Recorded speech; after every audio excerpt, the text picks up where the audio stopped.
मधुपुर गांव गंगा के किनारे बसा एक छोटा सा गांव था, जहां हरे भरे खेतों के बीच एक रहस्यमयी बरगद का पेड़ सदियों से खड़ा था। उसकी विशाल जड़ें किसी प्राचीन सर्प की तरह जमीन में गहराई तक फैली हुई थी और उसकी मोटी घुमावदार शाखाएं आसमान को छू रही थी, जैसे वे ब्रह्मांड के अनगिनत रहस्यों को अपने भीतर समेटे हुए हों। गांव वाले इसे रहस्य का पेड़ कहते थे और इसके नाम के पीछे सिर्फ कहानियां नहीं, बल्कि सदियों पुराने डर और अनसुलझे रहस्य छिपे थे। हर रात सूर्यास्त के बाद उस पेड़ के पास से अजीब और डरावनी आवाजें सुनाई देती थी। कभी बच्चों की डरावनी खिलखिलाहट जो अचानक शांत हो जाती, कभी किसी बूढ़े की कराह जो हवा में घुल जाती, तो कभी पत्तों की सरसराहट के बीच किसी अदृश्य फुसफुसाहट का भ्रम, जैसे कोई प्राचीन आत्मा फुसफुसा रही हो। कुछ का मानना था कि पेड़ के नीचे प्राचीन काल का एक अतुलनीय खजाना छिपा है, जिसे सिर्फ भाग्यशाली और पवित्र हृदय वाले ही पा सकते हैं। जबकि कुछ का मानना था कि वहां बुरी आत्माएं और भटकती प्रेतात्माएं वास करती हैं, जो किसी भी राहगीर को अपने मायावी जाल में फंसाकर हमेशा के लिए कैद कर सकती है। इसी गहरे डर के कारण सूर्यास्त के बाद कोई भी उस पेड़ के पास जाने की हिम्मत नहीं करता था और दिन में भी लोग एक निश्चित दूरी बनाए रखते थे, जैसे पेड़ के चारों ओर एक अदृश्य अभेद्य घेरा हो। इसी गांव में रहता था रामू, एक गरीब किसान। उसकी छोटी सी झोपड़ी थी, जिसकी टूटी हुई छत बारिश में लपकती थी और जिसकी दीवारें मिट्टी और गोबर से बनी थी। वो अपने सूखे खेतों में दिन रात एक कर मेहनत करता था। सुबह सूरज उगने से पहले उठकर और रात ढलने के बाद थककर सोता था। लेकिन प्रकृति की क्रूर मार और भाग्य की निरंतर परीक्षा ने उसे कभी चैन से नहीं जीने दिया। उसका एक दोस्त था, शेखर, जो हमेशा जल्दी अमीर बनने के सपने देखता था और अक्सर हवाई किले बनाता रहता था। उसकी बातों में अक्सर लालच की चमक और जल्दबाजी की धुन होती थी। वो हमेशा आसान रास्तों की तलाश में रहता था, भले ही उसके लिए दूसरों को नुकसान पहुंचाना पड़े। गांव में सूरज, एक लालची और क्रूर व्यापारी, जिसका सूखी का धंधा पूरे गांव में फैला था, भी रहता था। सूरज किसी भी कीमत पर लोगों की जमीनें हथियाने और उन्हें अपने अधीन रखने को तैयार रहता था। और फिर थी कलावती, एक बुजुर्ग रहस्यमयी महिला जो गांव के बाहर एक टूटे फूटे घर में रहती थी। उसके बारे में कहा जाता था कि उसे जड़ी बूटियों और प्राचीन विद्या का गहरा ज्ञान था और कुछ लोग उसे डायन भी कहते थे, जबकि कुछ उसे गांव की पुरानी कहानियों का जीवित संग्रह मानते थे। कलावती का घर गांव के बाहरी छोर पर था, जहां जंगली झाड़ियां और सन्नाटा पसरा रहता था। लोग उससे डरते भी थे, उसकी रहस्यमयी शक्तियों और उसकी अजीबोगरीब हरकतों के कारण, और जरूरत पड़ने पर उसके पास जाते भी थे अपनी समस्याओं का हल ढूंढने या भविष्य जानने के लिए। रामू की जिंदगी मुश्किलों से भरी थी। लगातार 2 साल से सूखे की चपेट में उसके खेत बंजर हो रहे थे, जमीन सूखकर दरारें पड़ने लगी थी और वो सूरज का बड़ा कर्ज चुकाने में असमर्थ था। सूरज का कर्ज बढ़ता जा रहा था और उसकी आंखों में रामू की जमीन हथियाने की चमक साफ दिख रही थी, जैसे वो एक भूखा भेड़िया हो जो अपने शिकार का इंतजार कर रहा हो। एक सुबह जब रामू अपने खेत में निराश बैठा था, सूरज अपने कुछ डकैतों के साथ वहां आया। उसकी चाल में घमंड और आंखों में क्रूरता थी, जैसे वो अपने शिकार पर टूट पड़ने को तैयार हो। रामू, कब तक इस बंजर जमीन को सींचेगा? देख रहा हूँ तेरी मेहनत भी अब पानी मांग रही है और तेरे हाथ की लकीरें भी सूख गई हैं। इसे मुझे बेच दे, मैं तुझे तेरी औकात से भी ज्यादा पैसे दूंगा, ताकि तू अपनी झोपड़ी तो बचा सके और अपने परिवार को 2 वक्त की रोटी खिला सके। वैसे भी तेरा खेत अब किसी काम का नहीं। सूरज, ये जमीन मेरे बाप दादा की निशानी है। मेरी रगों में उनका खून है और ये जमीन मेरी आत्मा है। ये सिर्फ मिट्टी नहीं, मेरा वजूद है। मैं इसे नहीं बेचूंगा, चाहे कितनी भी मुसीबत आए। मैं अपनी आखिरी सांस तक इसके लिए लड़ूंगा। ठीक है, लेकिन याद रख, गरीबी और भूख तुझे झुकाएगी। जब भूख नाचती है तो जमीन भी बिक जाता है और इंसान अपने सिद्धांतों को भी भूल जाता है। वह अपने लठैतों के साथ चला गया, लेकिन उसकी आंखों में एक अजीब सी खतरनाक चमक थी, जैसे उसने कोई बहुत बड़ी गुप्त योजना बना ली हो। रामू जानता था कि सूरज सिर्फ धमकी नहीं दे रहा था, बल्कि वह अपनी बात पर अटल था और कुछ बड़ा करने की फिराक में था।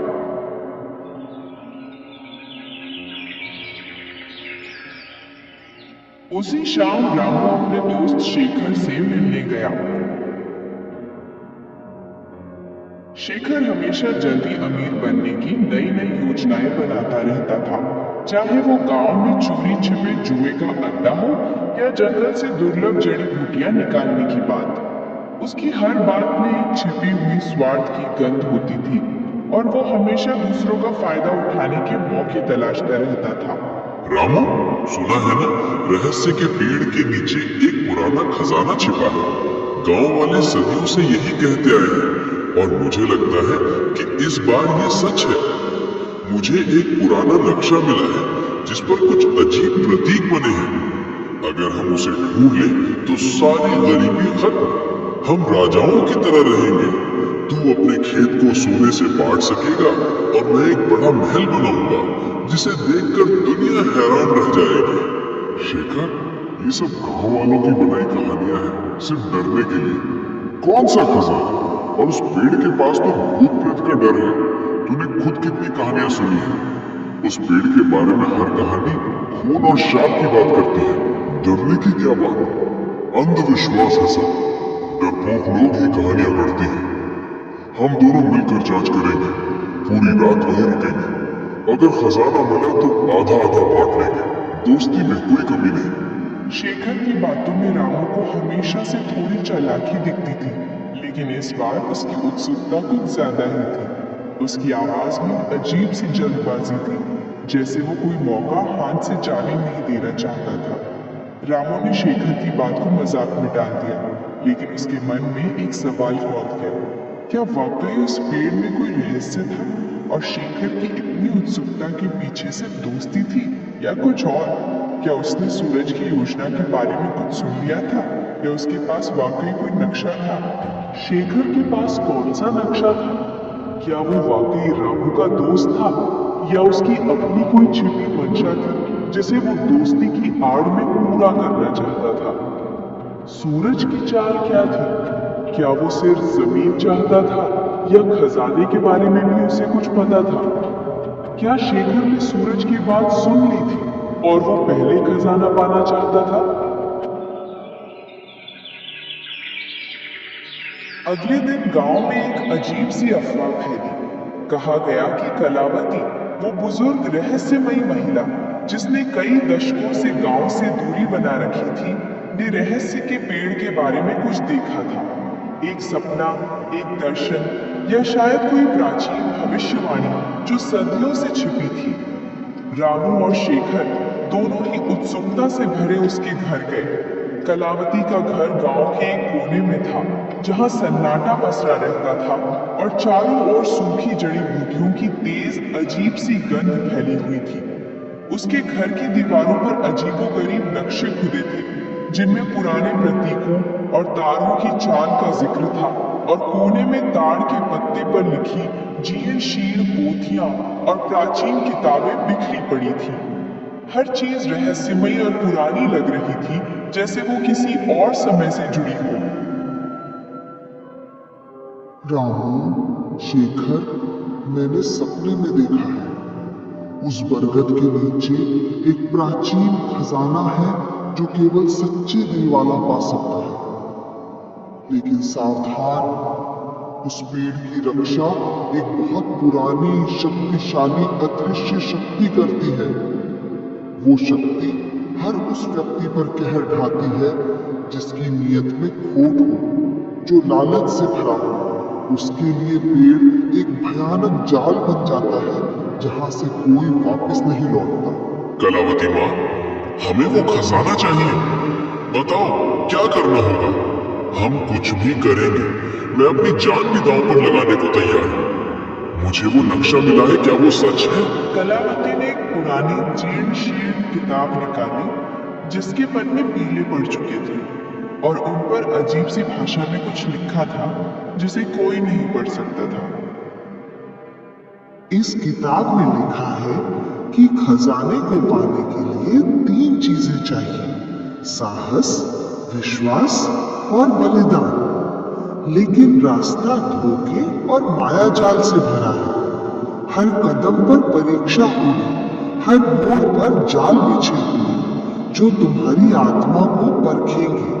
उसने एक पन्ना दिखाया जिस पर एक जटिल प्रतीक बना हुआ था जो शेखर के नक्शे पर बने प्रतीक जैसा ही था। ये प्रतीक हमें सही रास्ता दिखाएगा, लेकिन इसे समझना आसान नहीं। ये सिर्फ उन्हीं के लिए है जो इसे समझने के योग्य है। जो इस प्रतीक को समझेगा वही पहला कदम उठा पाएगा। उसने फिर वो पन्ना छिपा लिया। रामू को कलावती की बातों पर पूरी तरह यकीन नहीं हुआ। उसे लगा कि कलावती कोई खेल खेल रही है या उसे भ्रमित कर रही है। उसने पूछा, कलावती माँ, तुम्हें ये सब कैसे पता? क्या तुम हमें बेवकूफ बना रही हो या तुम हमें अपने किसी जाल में फंसाना चाहती हो? ये सिर्फ कहानियां हैं या कुछ और? रामू, सच्चाई को जानने के लिए साहस चाहिए और मुझ पर विश्वास करने के लिए भी। अगर तुम तैयार हो और तुम्हारी नीयत साफ है तो आज रात हम पेड़ के पास जाएंगे। वहां तुम्हें पहला संकेत मिलेगा, एक ऐसा संकेत जो तुम्हें बताएगा कि तुम सही रास्ते पर हो या नहीं। और तुम्हारे सामने पहली पहेली आएगी। कलावती ने फिर से उस पन्ने पर हाथ रखा जिस पर प्रतीक बना था और एक पल के लिए उसकी आंखों में एक अजीब सी चमक आई, जैसे वो कोई गहरा रहस्य छुपा रही हो या वो खुद उस रहस्य का हिस्सा हो। रामू को लगा कि उसने कुछ और भी छिपाया है, कुछ ऐसा जो इस कहानी को पूरी तरह बदल सकता है। क्या कलावती शेखर के नक्शे के बारे में जानती थी? कलावती की बातों में कितनी सच्चाई थी? क्या वो वाकई खजाना ढूंढने में मदद करना चाहती थी या उसका कोई और मकसद था? क्या वो कोई रहस्य छिपा रही थी और अगर हाँ तो क्यों? क्या वो इस खजाने के बारे में पहले से जानती थी या वो इस पेड़ से जुड़ी किसी प्राचीन परंपरा का हिस्सा थी? शेखर का नक्शा कितना सही था? रामू, शेखर और कलावती ने रात को पेड़ के पास जाने की योजना बनाई। सूरज को इसकी भनक लग गई क्योंकि उसके जासूस पूरे गांव में फैले हुए थे जो उसे हर छोटी बड़ी खबर देते थे। वह चुपके से उनके पीछे चल दिया। उसकी नीयत खजाने पर थी और वह किसी भी कीमत पर उसे हासिल करना चाहता था, भले ही उसे किसी की जान लेनी पड़े। रात के अंधेरे में बरगद का पेड़ पहले से कहीं ज्यादा डरावना लग रहा था। उसकी विशाल जड़ें सांपों की तरह जमीन पर फैली हुई थी जो अंधेरे में और भी भयानक दिख रही थी, और उसकी मोटी शाखाएं आसमान को छू रही थी, जैसे वे डरावने हाथ हों जो उन्हें अपनी ओर खींच रहे हों या उन्हें फाड़ने को तैयार हों। हवा में साई साई की एक अजीब सी आवाज थी, जैसे पेड़ खुद कोई रहस्य फुसफुसा रहा हो या किसी अदृश्य आत्मा की कराह हो। और पेड़ की शाखाएं मानो जीवित होकर हिल रही थी, जैसे वे उन्हें अंदर आने से रोकना चाहती हूँ या उन्हें चेतावनी दे रही हूँ। रामू का दिल जोर जोर से धड़क रहा था। उसे अपनी माँ की सुनाई डरावनी कहानियां याद आ रही थी जिनमें पेड़ आत्माओं का घर था और उसकी जड़ें नरक का रास्ता। शेखर, ये जगह ठीक नहीं लग रही। मुझे कुछ अजीब सा महसूस हो रहा है। हमें वापस चलना चाहिए। ये सब मजाक नहीं है। यहाँ कुछ अदृश्य शक्ति है जो हमें अंदर नहीं जाने देगी। अरे अब पीछे नहीं हटना, खजाना हमारे सामने है। सोचा था कि तू बहादुर है राम। क्या तू इन कहानियों से डर गया? ये सिर्फ हवा की आवाजें हैं। चुप रहो दोनों, हमें किताब के निर्देशों का पालन करना होगा। डरोगे तो खजाना कभी नहीं मिलेगा। ध्यान से देखो, पेड़ तुम्हें बुला रहा है। ये तुम्हें रास्ता दिखाएगा, लेकिन तुम्हें अपनी आत्मा को शुद्ध रखना होगा।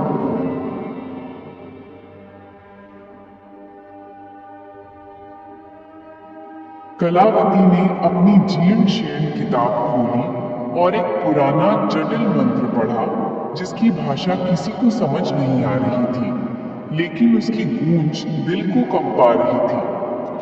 मंत्र खत्म होते ही अचानक पेड़ की जड़ों के पास जमीन हिलने लगी, जैसे नीचे कुछ हलचल हो रही हो, और मिट्टी ऊपर उठने लगी एक अजीब सी रोशनी के साथ। एक पुराना जंग लगा ताला दिखाई दिया, जो जमीन में धंसा हुआ था और अजीब प्रतीकों से सजा था, जो अंधेरे में चमक रहे थे जैसे वे जीवित हों। देखा रामू, मैंने कहा था ना, खजाना यही है। हम अमीर बनने वाले हैं। हम सब मुसीबतों से बाहर निकल जाएंगे। अब बस इसे खोलना है। इस ताले को खोलने के लिए 3 चीजें चाहिए। एक साहसी का खून, एक विश्वासी का आंसू और एक बलिदान। ये तीनों चीजें एक साथ पवित्र भावना से अर्पित की जानी चाहिए। कोई भी लालच या स्वार्थ इसे भंग कर देगा, और खजाने के संरक्षक तुम्हें कभी माफ नहीं करेंगे। रामू ने साहस दिखाते हुए अपना हाथ काटा और खून की कुछ बूंदें ताले पर डाली। ताला हल्का सा चमक उठा और उस पर बने प्रतीक तेजी से जलने लगे, जैसे वे आग पकड़ रहे हो। शेखर ने अपनी मां की याद में आंसू बहाए और ताले पर डाले। आंसू गिरते ही ताले से एक धीमी रहस्यमय गूंज सुनाई दी, जैसे पेड़ खुद बोल रहा हो या कोई अदृश्य शक्ति जगा हो। लेकिन बलिदान का मतलब क्या था? कलावती ने अभी तक कोई संकेत नहीं दिया था। बलिदान का मतलब है कि तुम में से कोई अपनी सबसे कीमती चीज यहाँ छोड़ देगा। ये त्याग की निशानी होगी जो खजाने के देवता को संतुष्ट करेगी और तुम्हें उसकी कृपा मिलेगी। यह सिर्फ एक वस्तु नहीं, तुम्हारी आत्मा का अंश होगा। रामू ने अपनी मां की दी हुई एक पुरानी चांदी की अंगूठी निकाली, जो उसके लिए सबसे कीमती थी। उसकी मां की आखिरी याद, और उसने कभी उसे खुद से दूर नहीं किया था। उसने आंखें बंद करके उसे ताले के पास रख दिया। उसके चेहरे पर दर्द और दृढ़ता थी। शेखर ने अपनी जेब से एक पुराना चमचमाता सिक्का निकाला, जो उसके दादाजी का था। वो उसे देने में हिचकिचा रहा था। उसके हाथ कांप रहे थे। उसके चेहरे पर लालच साफ दिख रहा था, लेकिन खजाने की भूख ने उसे मजबूर किया। उसने भी उसे रख दिया। लेकिन कलावती ने कुछ नहीं दिया। कलावती ने तुमने बलिदान में कुछ क्यों नहीं दिया? तुमने हमें धोखा दिया है। ये कैसा बलिदान है? मेरा बलिदान मेरा समय है जो मैं तुम्हें दे रही हूँ, और मेरा ज्ञान जो मैं तुम्हें इस यात्रा में दे रही हूँ। तुम दोनों ने जो दिया वो तुम्हारे लिए कीमती था, मेरे लिए नहीं। मेरा बलिदान अलग है और तुम इसे अभी नहीं समझोगे। मेरा जीवन ही मेरा बलिदान है। रामू को शक हुआ, लेकिन तभी ताला एक तेज गड़गड़ाहट जैसी आवाज के साथ खुल गया, जैसे सदियों का रहस्य खुल रहा हो, और जमीन भी कांपने लगी। जमीन में एक गहरा अंधेरा गड्ढा दिखाई दिया, जिसमें एक चमकता हुआ पुराना संदूक रखा था। उसकी चमक इतनी तेज थी कि आंखें चौंधिया गईं, और उसमें से एक अजीब सी मीठी सुगंध आ रही थी, जो मन को भ्रमित कर सकती थी। कलावती ने बलिदान नहीं दिया, लेकिन ताला खुल गया। क्या उसने मंत्र में कुछ छिपाया था, या उसके ज्ञान का दावा सिर्फ एक बहाना था? क्या वो इन दोनों को सिर्फ मोहरा बना रही थी, या वो इस खजाने से जुड़ी किसी और गुप्त योजना का हिस्सा थी? क्या उसके जीवन का बलिदान ही वो थी, या कोई और गहरा राज था? संदूक में क्या था? क्या ये वाकई खजाना था, या कोई और रहस्य, कोई जाल? क्या सूरज आ रहा था? क्या पेड़ ने कलावती को ये शक्ति दी थी कि वो बलिदान के बिना भी ताला खोल सके? तभी सूरज अचानक झाड़ियों से निकला। उसकी आंखों में लालच और जीत की चमक थी, जैसे उसने अपनी चाल में जीत हासिल कर ली। उसके पीछे उसके लठैत भी थे, जो हथियारों से लैस थे। ये खजाना मेरा है, तुम सब बेवकूफ बन गए। मैंने तुम सब पर नजर रखी हुई थी। अब तुम सब यहाँ से निकलो, या तुम सबका अंजाम बहुत बुरा होगा। उसने शेखर को एक जोरदार धक्का दिया, जो संभल नहीं पाया और नीचे गिर पड़ा। उसका सिर जमीन से टकराया और वो दर्द से कराहने लगा। सूरज संदूक की ओर दौड़ा। उसकी सांसें तेज हो रही थी और उसकी आंखों में सिर्फ धन की चमक थी। वो कुछ भी देखने को तैयार नहीं था, लेकिन जैसे ही उसने संदूक को छुआ, एक तेज नीली रोशनी निकली, जैसे बिजली कड़क रही हो, और सूरज एक भयानक चीख के साथ बेहोश होकर गिर पड़ा। उसका शरीर तेजी से कांपने लगा। उसके लठैत भी डर कर भाग गए। अपनी जान बचाने के लिए उन्होंने अपने हथियार भी वहीं छोड़ दिए।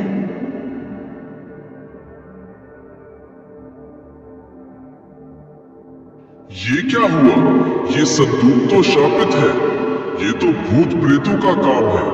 हमें यहाँ से भागना चाहिए, नहीं तो हम भी यहीं फंस जाएंगे। मैंने कहा था ना, खजाना केवल सच्चे दिल वाला पा सकता है। सूरज का लालच उसे ले डूबा। ये सिर्फ एक चेतावनी थी जो सच्चे खजाने की ओर इशारा कर रही थी। ये संदूक केवल अयोग्य लोगों को दूर रखता है और उन्हें सबक सिखाता है। रामू ने संदूक को छूने की कोशिश की, लेकिन कलावती ने उसे रोका। रुको रामू, ये संदूक असली खजाना नहीं है। ये सिर्फ एक रक्षक है जो अयोग्य लोगों को दूर रखता है। असली खजाना पेड़ की जड़ों में और भी गहराई में छिपा है। हमें एक और परीक्षा देनी होगी, एक ऐसी परीक्षा जो तुम्हारी आत्मा की गहराई को परख लेगी और तुम्हें अपने सबसे गहरे डर का सामना करना होगा। सूरज ने चुपके से पीछा किया और खजाने पर कब्जा करने की कोशिश की, लेकिन वह खुद धोखे का शिकार हो गया। यह संदूक सिर्फ एक जाल था, एक परीक्षण जो लालचियों को दूर रखता था और उन्हें एक गहरा सबक सिखाता था। असली खजाना क्या था? कलावती को यह सब कैसे पता था? क्या वो पेड़ की रक्षा करने वाली शक्ति का हिस्सा थी, या वो खुद कोई गुप्त ज्ञान रखती थी? अगला परीक्षण क्या था, और क्या रामू उसे पास कर पाएगा? क्या उस संदूक में कोई और रहस्य छिपा था? कलावती ने अपनी जीर्णशील किताब से एक और मंत्र पढ़ा, जो पहले वाले से भी ज्यादा जटिल और पुराना था, और उसकी आवाज में एक अजीब सी गूंज थी। मंत्र खत्म होते ही पेड़ की जड़ों से एक छोटा सा चमकीला पौधा निकला, जिसके फूल सुनहरे थे और उनसे एक दिव्य मनमोहक सुगंध आ रही थी, जो मन को शांत कर रही थी। ये फूल सामान्य फूलों से बिल्कुल अलग थे। वे हवा में तैर रहे थे, जैसे वे इस दुनिया के न हों, और उनकी चमक अंधेरे में रास्ता दिखा रही थी, जैसे वे स्वयं प्रकाश हों। ये फूल अमर है। इन्हें बेचकर तुम अपनी गरीबी खत्म कर सकते हो, लेकिन केवल वही इन्हें ले सकता है जिसका दिल साफ हो और जिसमें कोई लालच ना हो। जो इन्हें लालच से छुएगा वो इन्हें खो देगा और उसे कभी सुख नहीं मिलेगा, बल्कि उसे भयानक परिणाम भुगतने पड़ेंगे। रामू ने एक फूल उठाया और उसे शांति और खुशी महसूस हुई। फूल उसके हाथ में चमकने लगा और उसकी चमक रामू के चेहरे पर एक अजीब सी रोशनी ला रही थी, जैसे वह स्वयं प्रकाशित हो गया हो। शेखर ने भी एक फूल लिया, लेकिन उसका फूल उसके हाथ में आते ही मुरझा गया और फिर धूल में बदल गया। शेखर के चेहरे पर निराशा और क्रोध साफ दिख रहा था और उसकी आंखों में भयानक दर्द था। ये क्या हुआ? मेरा फूल क्यों मुरझा गया? कलावती माँ, तूने मुझसे झूठ कहा है। तू हमें बेवकूफ बना रही है। लालच और धोखा तुम्हें कभी सुख नहीं देगा शेखर। ये फूल केवल उन्हीं के लिए है जो निस्वार्थ है और जिनकी आत्मा शुद्ध है। तुम्हारी आत्मा में लालच भरा है, इसलिए ये फूल तुम्हें स्वीकार नहीं करते, बल्कि तुम्हें अस्वीकार करते हैं। कलावती माँ, तुम्हें ये सब कैसे पता? और तुमने बलिदान क्यों नहीं दिया? तुम कौन हो? क्या तुम इस पेड़ की रखवाली करती हो? राम, मैंने तुम्हें रास्ता दिखाया। मेरा बलिदान मेरी सच्चाई थी।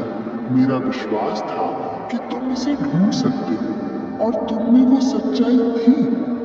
मैं इस पेड़ की संरक्षक नहीं हूँ, लेकिन मैं उन प्राचीन ज्ञान की रखवाली करती हूँ जो इस खजाने तक पहुँचाते हैं।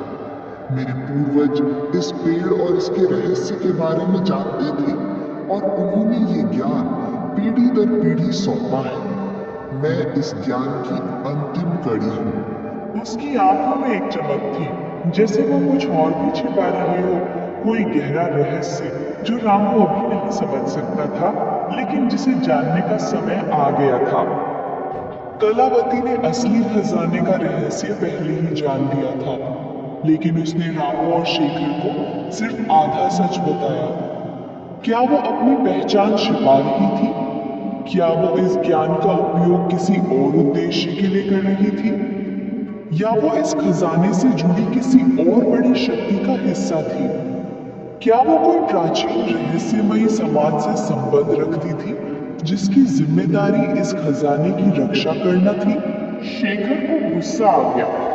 उसने सोचा कि कलावती उसे बेवकूफ बना रही है और वह अकेला ही सारे फूल हड़पना चाहती है।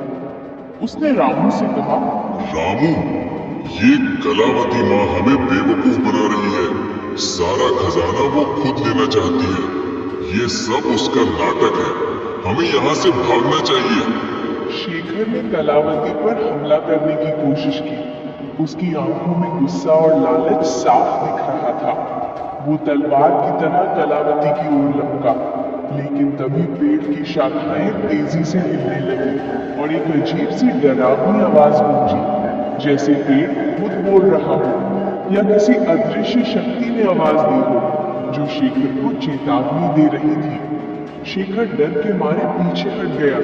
उसका शरीर कांप रहा था और उसके हाथों से तलवार छूट गई, जैसे वो जल रही हो। शेखर, तू मेरा दोस्त है, फिर भी तुझ में इतना लालच है।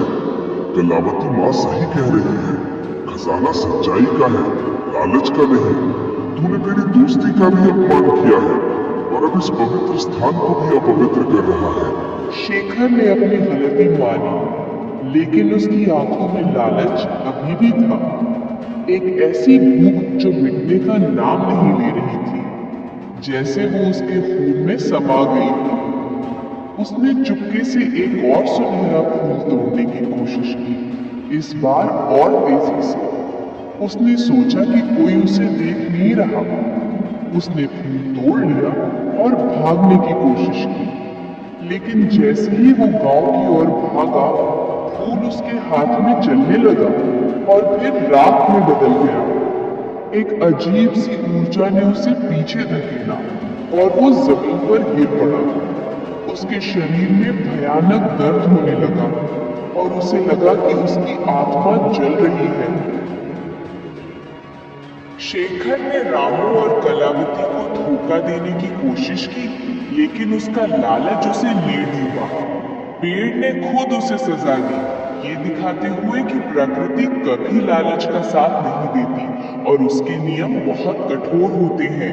क्या शेखर फिर से कोई साजिश रचेगा? क्या पेड़ की शक्ति उसे सबक सिखाएगी या उसे हमेशा के लिए बांध लेगी? क्या सूरज के लठैत वापस आएंगे और इस बार उनका क्या इरादा होगा? पेड़ का क्रोध कितना भयानक हो सकता है? जैसे ही शेखर जमीन पर पड़ा था, दर्द से कराह रहा था। सूरज, जो अभी भी बेहोश पड़ा था, धीरे धीरे उठने लगा। उसकी आंखों में बदला लेने की आग थी, जो पहले से कहीं ज्यादा भयंकर थी, और उसके चेहरे पर एक भयानक मुस्कान थी। उसने रामू को देखा, जिसके पास अभी भी चमकीला सुनहरा फूल था, और उसकी आंखों में ईर्ष्या साफ झलक रही थी। तो ये है असली खजाना, मैं इसे नहीं छोड़ूंगा, ये मेरा है, अब कोई मुझे रोक नहीं पाएगा। उसने रामू पर हमला किया।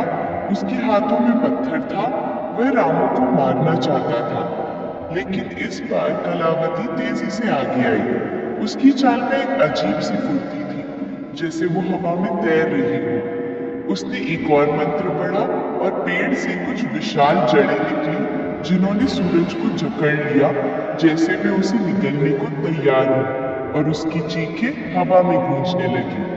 सूरज चीखने लगा, उसकी आवाज जंगल में गूंजी, लेकिन वह हिल नहीं पा रहा था। लालच तुम्हें हमेशा अंधेरे की ओर ले जाएगा सूरज। ये पेड़ तुम्हें तब तक नहीं छोड़ेगा जब तक तुम अपने पापों का प्रायश्चित नहीं कर लेते और अपनी नीयत साफ नहीं कर लेते। प्रकृति कभी अन्याय का साथ नहीं देती और वो अपने संरक्षकों की रक्षा करती है। रामू ने सूरज को देखा और उसे दया आ गई। उसने कलावती से कहा, कलावती माँ, इसे छोड़ दो, इसे एक मौका दो, शायद ये अपनी गलती समझ जाए और सही रास्ते पर लौट आए। कलावती ने अपनी आंखें बंद की और जड़ें धीरे धीरे ढीली पड़ गई। सूरज उठा, उसका चेहरा पीला पड़ गया था और उसकी आंखों में डर और पछतावा था। वो जानता था कि उसने क्या खो दिया था और पेड़ ने उसे क्या सबक सिखाया था। वो बिना एक शब्द कहे भागा। उसकी परछाई अंधेरे में खो गई, जैसे वो कभी था ही नहीं। क्या सूरज सच में बदल गया था या वो फिर से कोई चाल चलेगा? क्या ये खजाना रामू के जीवन में शांति लाएगा या और मुश्किलें? क्या कलावती अब अपना अंतिम रहस्य उजागर करेगी? और क्या उसके जाने का समय आ गया था? जैसे ही सूरज भागा, कलावती रामू की ओर मुड़ी। उसकी आंखों में अब कोई रहस्य नहीं था, बल्कि एक गहरी शांति और ज्ञान था, जैसे उसने अपना जीवन भर का कर्तव्य पूरा कर लिया। उसके चेहरे पर एक अजीब सी चमक थी, जो पहले कभी नहीं दिखी थी। रामू, अब समय आ गया है कि मैं तुम्हें अपना अंतिम रहस्य बताऊं।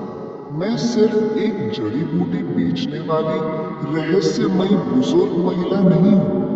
मैं इस बरगद के पेड़ के प्राचीन संरक्षकों में से एक हूं। मेरे पूर्वज सदियों से इस खजाने और इसकी शक्ति की रक्षा करते आए हैं। ये खजाना सिर्फ भौतिक धन नहीं है, बल्कि ये जीवन का संतुलन है, प्रकृति की शक्ति का प्रतीक। ये सुनहरे फूल सिर्फ धन नहीं देते, बल्कि ये शुद्ध ऊर्जा है जो धरती को उर्वर बनाती है और दिलों को शुद्ध करती है। ये पेड़ सिर्फ एक पेड़ नहीं, बल्कि प्रकृति की आत्मा है और इसका खजाना उसकी जीवनदायिनी शक्ति।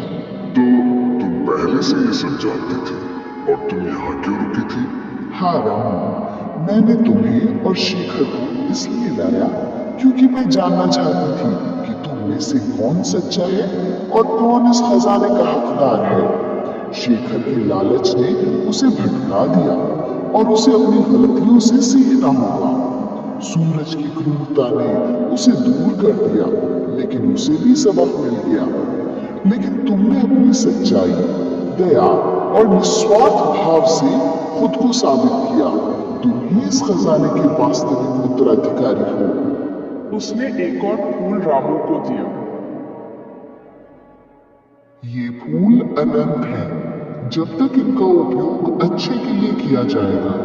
जब तुम इन्हें बेचोगे तो ये तुम्हारी गरीबी दूर करेंगे, लेकिन इनका असली मूल्य तुम्हारी मेहनत और ईमानदारी से बढ़ेगा और ये तुम्हारी आत्मा को और भी शुद्ध करेंगे। कलावती ने अपनी आंखों में एक अजीब सी चमक के साथ कहा, मेरा बलिदान रामू इस